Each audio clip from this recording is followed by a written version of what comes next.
Welcome back to the Self-Esteem and Confidence Mindset podcast with me, Johnny Pardo. Today, I have a special guest on the episode with me. Agnes, welcome to the show. Thank you. Thank you for having me. Great to be here. Appreciate you being on here. So today, me and Agnes are going to be talking about self-confidence and self-love and various tips around that. So just a quick introduction to Agnes, and then we'll go into the conversation. So Agnes helps ambitious women find clarity and confidence in life. Yeah. So great thing to be doing. Lots of people need it out there. So amazing work you're doing, putting that into the world. So can you tell us a little bit more about yourself and what got you into this area? Wow. So what got me into this area? I suppose I've always been really interested in people and sort of working with people and how people's minds work. And you know, I've never been, I think, the most confident person myself. And I think it started when I was 10. I started losing my hair. So it led to huge insecurities in me. And I think maybe that is what then got me into, when it came time to apply for uni, I decided to go into psychology. And that's how I ended up over in the UK. So I did an undergrad in psychology, master's in health psychology, and then being fed up with studying, I ended up getting a job with the NHS, and that's essentially where I ended up. But that is also where I found coaching, because I wasn't sure, I didn't quite fancy being a psychologist at that point. So I found coaching, ignored it for years and years. So I was like, I can't afford to do this, you know, I'll pretend to be happy doing something else. But then obviously along came COVID, and the job I'd been quite happy in wasn't the job for me anymore. So I just decided I really needed to give coaching a go, because it was still something that was there in my heart and that I wanted to do. That's how I ended up here. I've been qualified for a year now, and I just love it. Absolutely loved every minute of it, really. Working with these amazing women and helping them find confidence and get happier in the day-to-day life. So yeah, that's how I'm here. Awesome. So it sounds like you really listened to more kind of what you wanted and being, you know, stuck in something you necessarily didn't align with, or didn't feel, you know, lit you up in terms of excitement or energy. But instead you found coaching, which did. So amazing. And being able to do that for other people as well. So absolutely. Yeah. Awesome. So in terms of, I wanted to firstly touch on self-love, and obviously this is something a lot of people find really, really hard to do. We neglect it in our very busy lives, which is something I personally believe very important. But in terms of, you know, self-love and finding time for that in your week, how would you encourage, or if you do, how would you encourage people to go about giving more self-love to themselves or finding time for themselves? I think, well, this is the thing, isn't it? I get so many clients when you haven't got time for it. It's a waste of time. I haven't got the time for it. But what I always encourage them to do, and this thing ties into everything that I do with them, is just basically map out your day. How many hours do you have in a day? How many hours do you spend watching TV or playing games on your phone? And are you really telling me that you haven't got time to actually show yourself some love in your day when you do stuff like that? Or when you do things for other people? Because I used to be one of those people. I used to be a sucker for just doing things for other people all the time. I was constantly there for other people, but I didn't make time for myself. So I've found myself actually trying to cut back on that now. It's like, if I don't take care of myself first, how can I take care of other people? So it's trying to change that mindset for people. It's like, well, how can you look after other people all the time if you're not happy in yourself? But it is hard. I think a lot of people, loving yourself is selfish, isn't it? We're taught that it's selfish, and that, you know, you're a bit full of yourself if you do that, because, you know, you need to look after other people all the time. But I think, you know, sometimes you just have to, I think trying to incorporate it easily into your daily life, I think, is the key, to be honest. So if it's something that you're doing anyway, but try to do it in a more loving way. Does that make sense?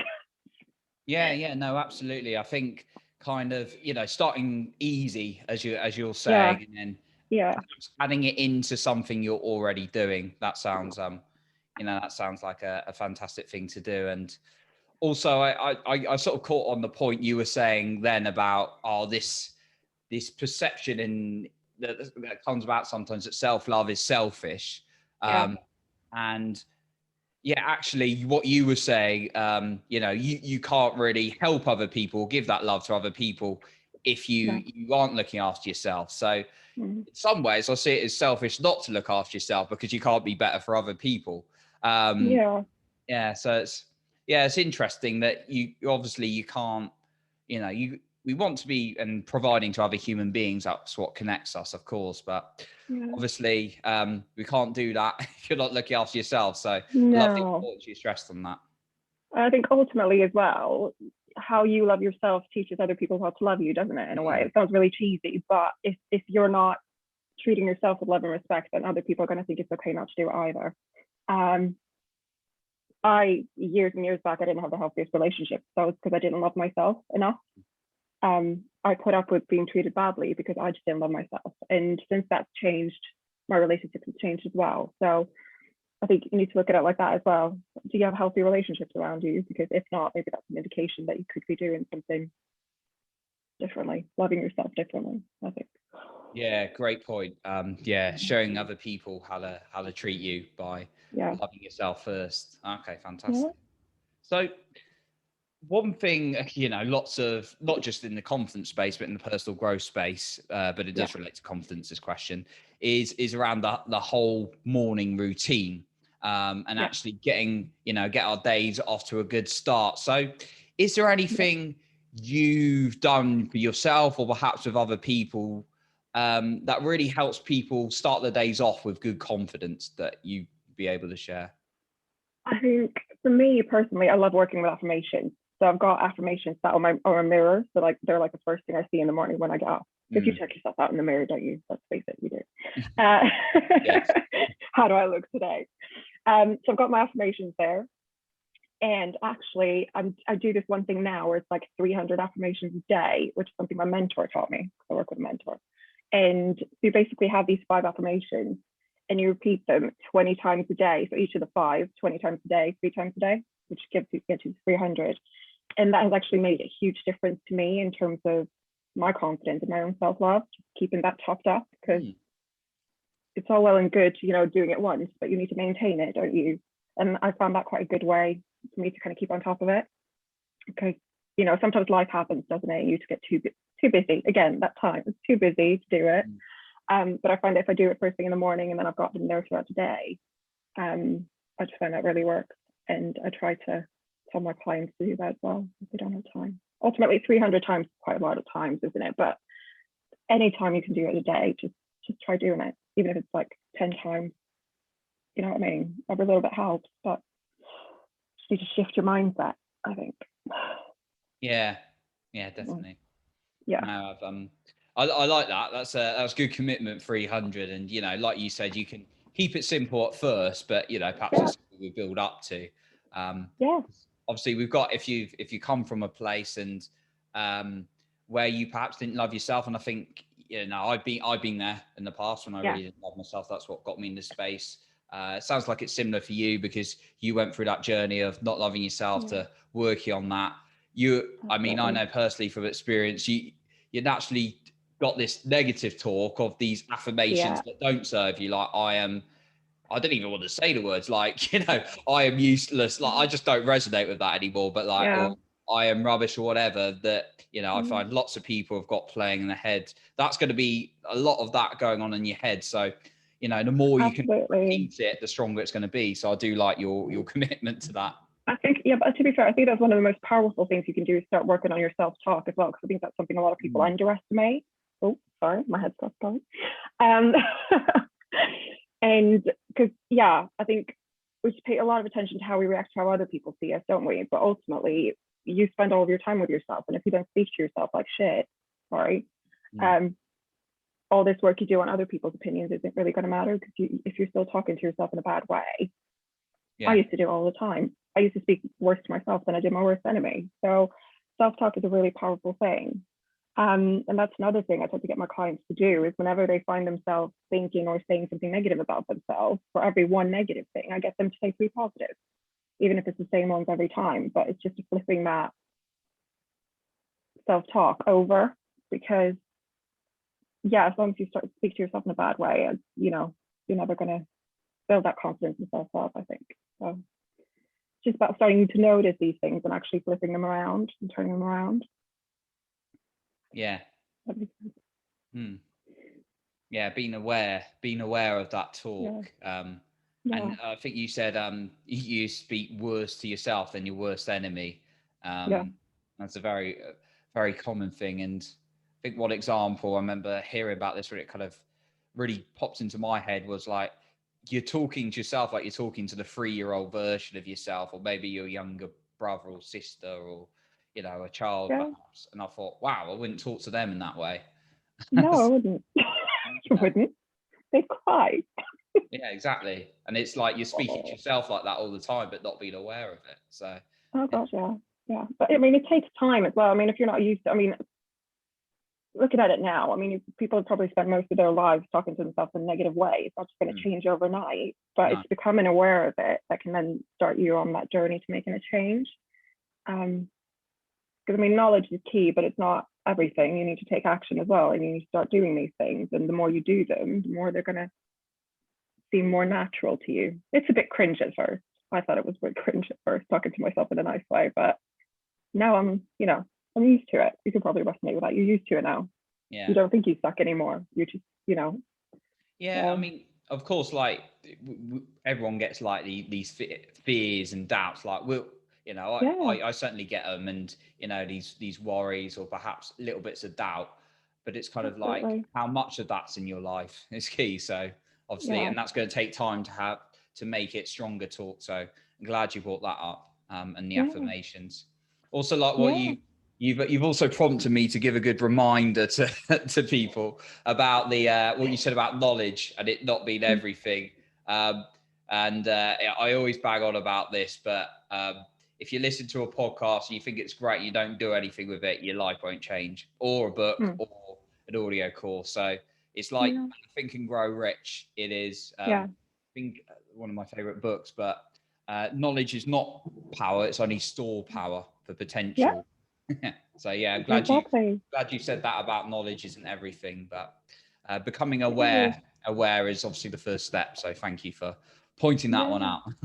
No, it is about consistency as well, definitely. Because I mean, the number of clients I've had who, how long do I have to do this? And I'm like, well, if you want it to last, you're gonna have to continue doing this. You can't just do it while we work together. You have to continue it and make it incorporate into your daily life, because you can't get lasting change from just doing something once. You have to continue to do it. But yeah, I think that's something people kind of need to get their heads around and get used to. That you have to maintain things in order for them to actually work. So just there's no end date.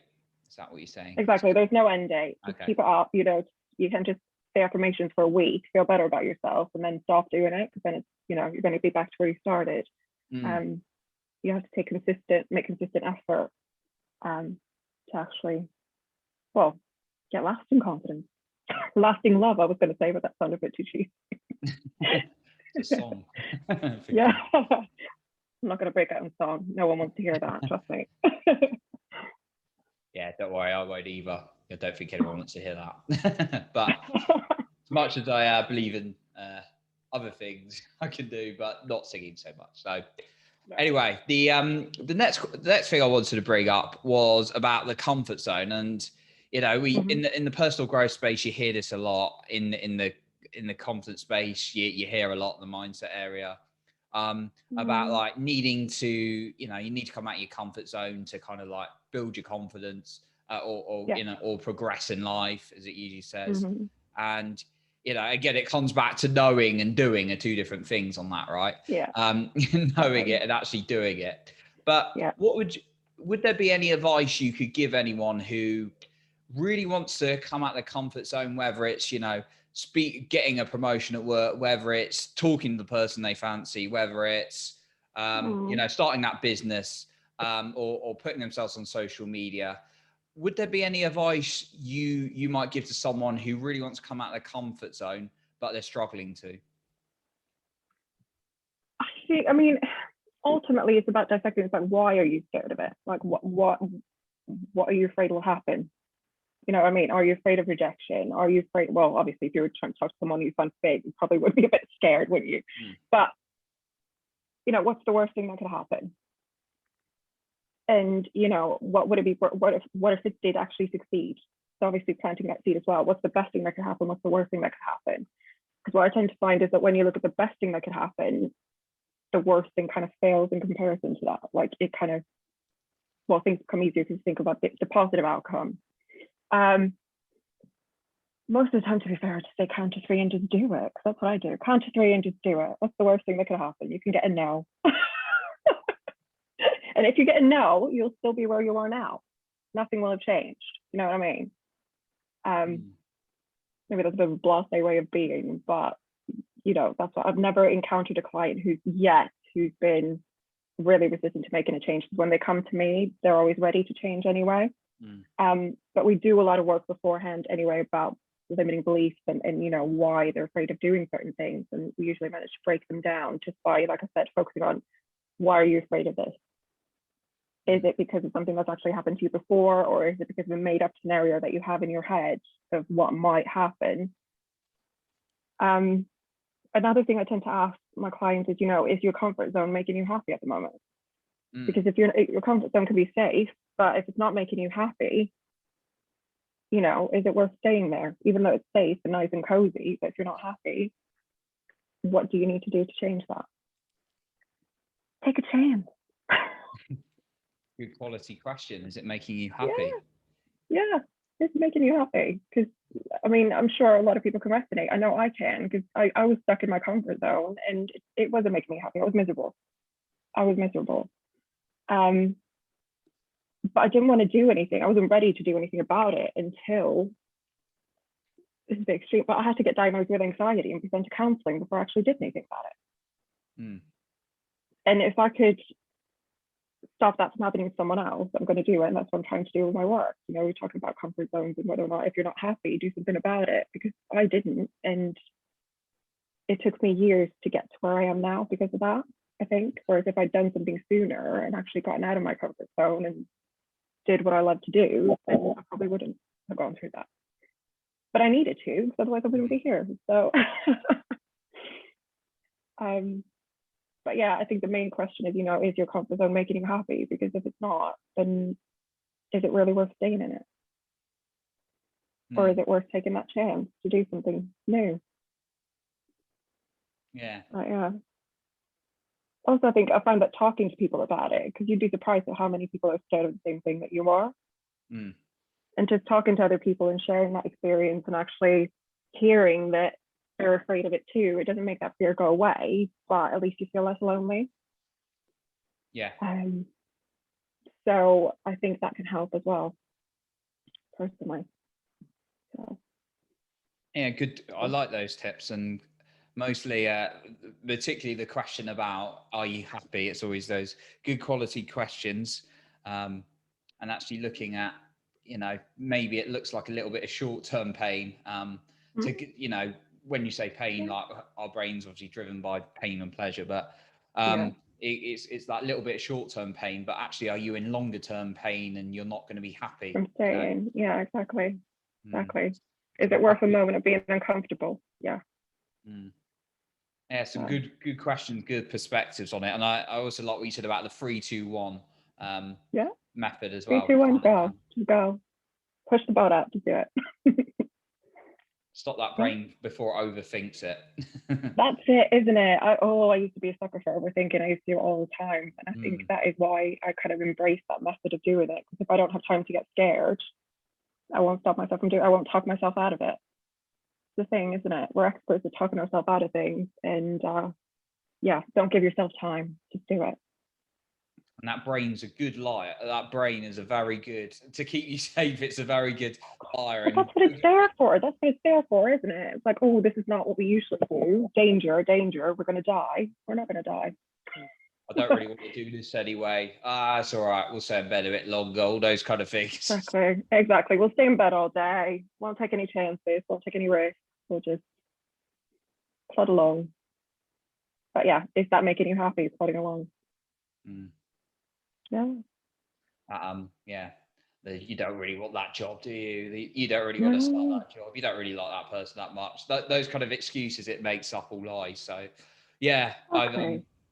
yeah, I'm glad you brought. We kind of touched on overthinking because I was gonna ask you about that, and I do like the 3-2-1 Yeah. method, similar to the Mel Robbins 5-3-2-1. But you shortened it, so I love that. Make Yeah. it quicker. 3-2-1. Make it quicker. Gives you less time to think, doesn't it? 5 seconds. Yeah, definitely. 5 seconds is too long. I haven't got time for that. Yeah. Wait. 3-2-1. Love it. Yeah. Awesome. So one thing often talking about on here with guests and various people I've had conversations with in the whole confidence space is Mm-hmm. the power of your environment and the people around you. So Yeah. could you say a little bit about what you've perhaps, if anything, found about the people you hang out with and that impact on your confidence? I think it can have a huge impact. And I think, and this is what I usually not warn my clients, but I do tell my clients about before we start working together, is that when you start growing more confident, you may find that some of your relationships change because people are kind of growing used to who you were, haven't they? Well, who you are. And then if you start changing that, you may find that some people put up a bit of a fight against it. Could be through, subconsciously, they may have used your behavior or lack of loving yourself and always being there for them. They may not be aware of having done that, but they're used to you always being there for them. And then when you start loving yourself more and pulling away a little bit or spending more time on yourself, they may not necessarily like it. Or something so different. So I think it's always worth being prepared for that, because otherwise you may think, well, if you're anything like I used to be before when I was struggling, I would have been like, oh my God, I'm doing something wrong. I have to go back to who I used to be so people like me again. Because I didn't want to rock the boat with my friends and my loved ones. But ultimately, I think it's having at least someone around you who supports you, whether it be a coach, whether it be someone you work with, or a friend. Because sometimes you just need someone to tell you that it's okay, don't you? It's okay to change and it's okay to develop and it's okay to love yourself more. But if you're in an environment where that's not acceptable or where people are kind of used to you being a different way, it can be really hard. But that's why I would say for my clients, I can be that person. I can be there for them and support them with that because I'm removed from the circle they're in, as it were. But I definitely say that having the right people around you does help. If you don't, it can be very difficult. But you then have to be, again, it comes with confidence, doesn't it? That you stop doubting yourself. But in the beginning, you will doubt yourself a lot, I think. But you just have to push through, count to 3 and do it. But I think it's having those conversations with people as well. That, okay, so I may be changing. Doesn't mean I don't care about you still, but this is how it's going to be from now on. Which again can be hard. It's a tricky thing. But I know for a fact that a lot of my relationships have changed, but I'd found my tribe at that point because I was studying my coaching and I was in that group with people who were doing the same things. But finding people who are going through the same journey as you can make it easier to deal with other relationships maybe going through a change. If that makes sense. Yeah.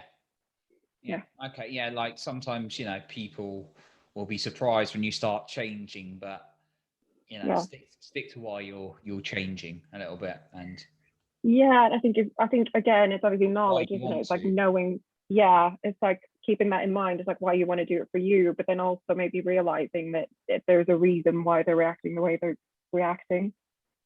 And no one likes change, do they? Ultimately, I think people always get a bit frustrated and a bit miffed when things change. So I think bear that in mind because that might then help you understand why they're acting the way they do. I'm just an advocate for confidence, basically. Just stay confident. People will get used to it. People have to like you for who you are anyway. If they don't, are they really worth it? What's more important, like your happiness and you being happy with who you are, or making other people happy by being miserable yourself? Again, I think putting yourself first is an important thing. Absolutely. And there's lots of communities these days, even if it's online or whatever for, Yeah, we're in the time of social media, aren't we? So I mean, in many ways, it's the best time is now because you can find that support somewhere, and it doesn't have to be in your local area. Even now, it could be anywhere. So I think definitely make sure that you surround yourself so that you get that support from somewhere, because it will make it easy. You can do it on your own, but you may struggle and it may be a bit difficult. I'm here for you. Message me. We'll put my Instagram at the end. Of course. Yeah. I believe you. I believe in you. Yeah, and there's lots of great people like yourself online. You give good quality information, and there's lots of support groups, and there's all sorts of day and age. Obviously, I'm a big fan personally of seeing people in person as much as possible. That's why I love my social. Oh yeah. But obviously online we've got options as well. So, and there are various meetup groups, people with similar interests. So, I'm glad you touched on sometimes you might drift away from people. Are they really your people anyway as you grow? But always possibilities out there. Absolutely. Awesome. So just a kind of like couple of questions left really before we wrap this kind of great conversation up. So the first thing I wanted to kind of ask you about out of the questions was,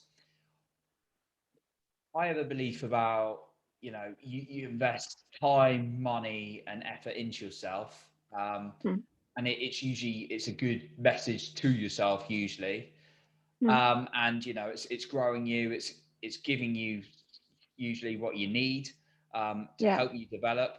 What would you say to people about the power of finding time, money, and effort to invest in themselves for their confidence?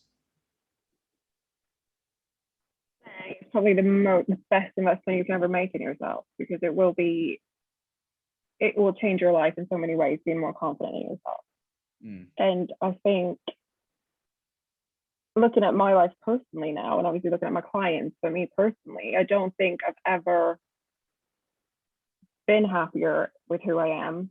It's taken me ages to get here, but it's had an impact on everything. So like I said, my relationships are better now because I have healthier ones, because I know what I deserve now.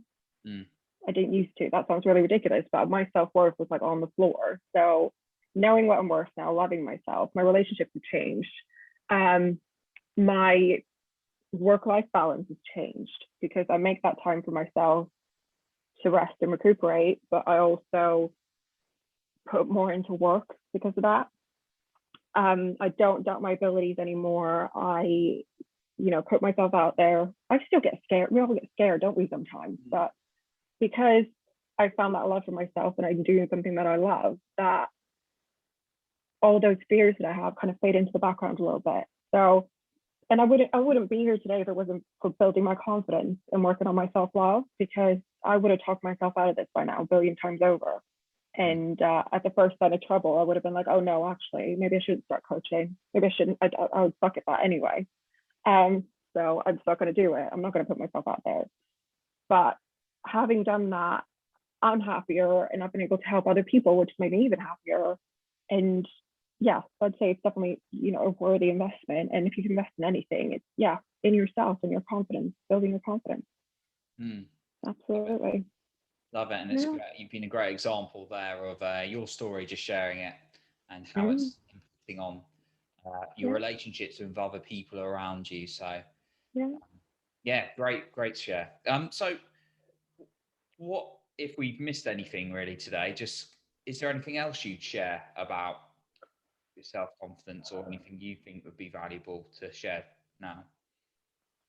I mean, it's important to know, it doesn't matter how much you work on your confidence and your own self-love, you will still have times when you doubt yourself, I think, occasionally. But what I find is that even though I can do that now, I snap out of it a lot quicker because I know I'm able to talk myself out of it and reflect on it, and I know what I need to do to get past it.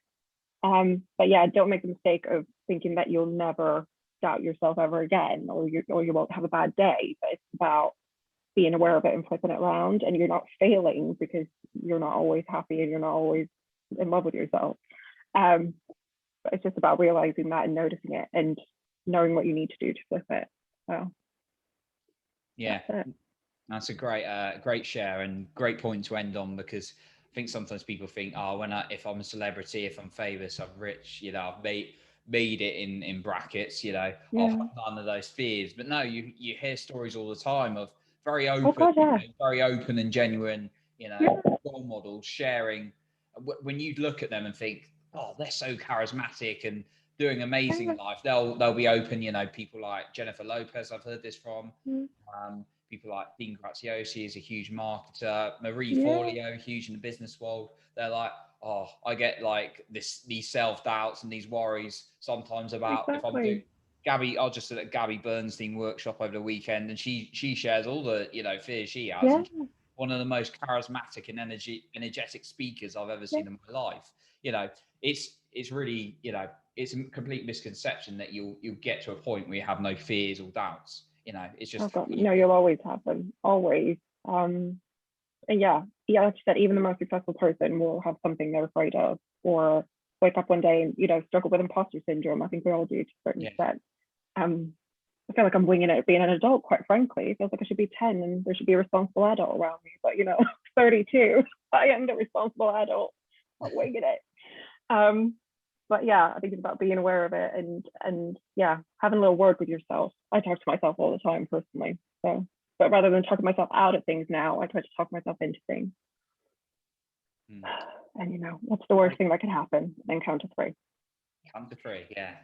Some great points there. What's the worst can happen? What's and like you said, what's the great stuff that could happen as a result of doing it? And count down from 3. Love it.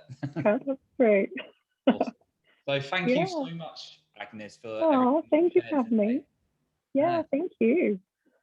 It's been a fantastic having you on and sharing your perspective on self-confidence, self-love, and even the challenges with self-doubt we all have. So thanks so much. So where can people find you if they'd like to find out a little bit more about your work? Wow. Okay. So I've got a website. So it's www.agripcoaching.com. I'm also on Instagram under Get a Grip with Ags, playing on my name there. And I'm also on Facebook at A Grip Coaching.